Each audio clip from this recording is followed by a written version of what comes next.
ఒక ఊరిలో ఒక తెలివైన ఆవు ఉండేది. ఆ ఆవు పేరు గంగ.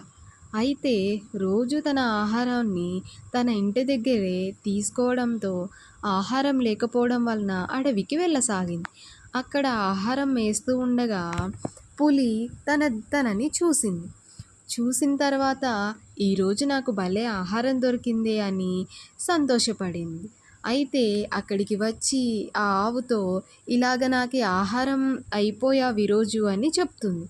ఆ ఆవు తెలివితో నేను ఆహారం తినేసిన తర్వాత నీ దగ్గరికి వస్తానని చెప్పి తెలివిగా అలాగ చూసింది. ఒక్కసారిగా ఆవు పరిగెత్తసాగింది.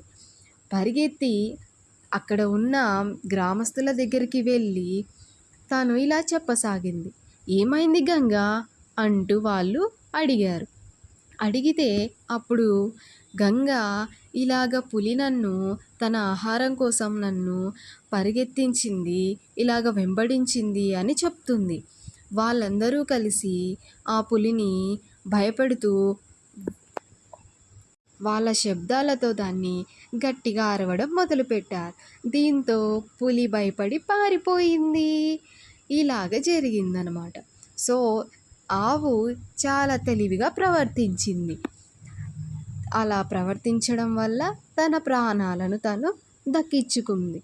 ఎప్పటిలాగే తన ఇంటి దగ్గర సంతోషంగా ఉంది.